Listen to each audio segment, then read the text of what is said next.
Hello again, everybody. Jim Hickey at Bass Fishing Tips, back to you with another quick video. This time another unpackaging video. I can't say unboxing because, well, it didn't come in a box. It came in a bubble wrap package. So it's an unpackaging video this time around.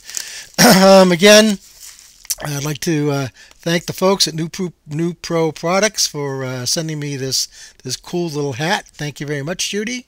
And for all of you who tournament fish and have to keep those fish alive, you really need to check out their VT2 live well aeration system, passive aeration system. It's low cost, easily installed. It can save your fish when it really counts, when your live well pumps happen to quit.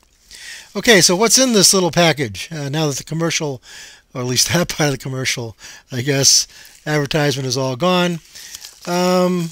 Are a few little tubes of stuff. Show them here in a moment. One, two, three of them, as a matter of fact. And it's what is called Fizzards, or Fizzards moldable scent formula. But more than just a moldable scent, it also is infused with both the scent material, in this case, shad, okay, as it says, excuse me, on the side of the tube there. Let's try to get it out of the light.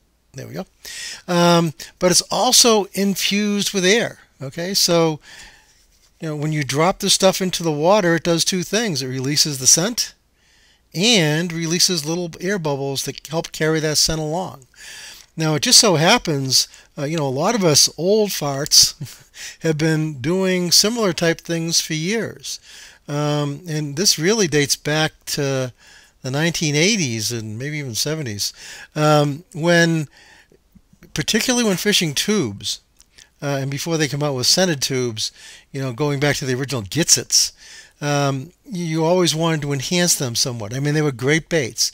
You rig them with the jig head inside the bait, and it tends to have a spiraling action, which is really cool and different.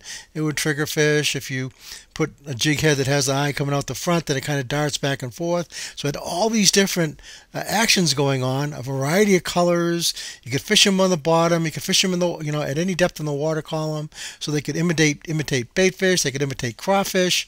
Really cool. You could inject some scent. Because especially in the early days, scents tended to be very liquid and runny. You get the scent over the tube and it would wash off very quickly. So a lot of us came up with these, the idea to put little pieces of sponges up on the hook shank, and then infuse with the scent so it would slowly bleed out over time. And then somebody, and I think I probably read about this in Bassmaster before I started doing it, came up with a brilliant idea of also adding Alka-Seltzer. What do you do? What happens to Alka-Seltzer when you drop it in water?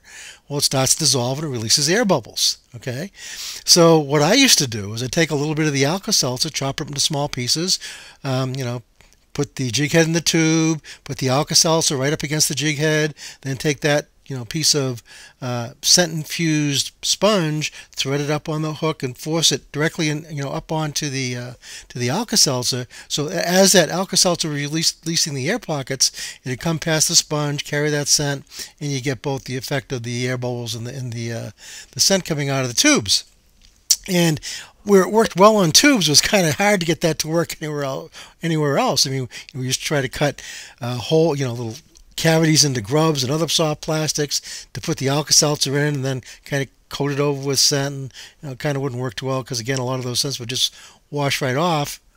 Well, the folks at Fizzards has basically solved that problem. Okay, now I just received these last night's mail, so I haven't tried it yet. I've actually been watching it for a long time. Seeing some great reviews from people that have mentioned that they liked it and they enjoyed it, and they think that it enhanced their fish catching ability. I mean, it has scent, and I can assure you, Jesus, you open this thing up and definitely has that shad scent associated with it. I played with it a little bit earlier, molded some on a jig head and dropped it in water, and lo and behold, off comes the bubbles. But here in the next few days, when I actually get it out into the world and out into the ponds, we'll actually see how it performs. But again, this isn't something that I haven't tried to do before and have gone to great lengths to try to do it. Now that I have this moldable scented, bubbling, fizzing scent material from Fizzards, I'm really looking forward to the results that I can anticipate, because I know how well the Alka-Seltzer and scent used to work in the past. Now, the colors I got, this one was black, as you just saw. I have another one that's kind of a watermelon greenish color, kind of hard to see it in this light. See if I can get it where it's not as direct. It's kind of a watermelon color. And then the last one that I got in this 3-pack is, I believe that's a white color. And I also know that they make a pinkish color, a bubblegum color one as well. I think they retail for like $10 a piece, some places like Tackle Warehouse or on the Fizzards site. Other vendors probably have them as well. You can get a 4-pack, I think, for, there's a slight break of like 10%, $4, $36, something like that. So I strongly suggest you check out Fizzards. And like I said, here in a couple days after I actually go out and use it, verify that it's working out in the environment, we'll be back to you with another video. So, Jim Hickey at Bass Fishing Tips. Hope you enjoyed it. Look forward to using this stuff. Have a wonderful day.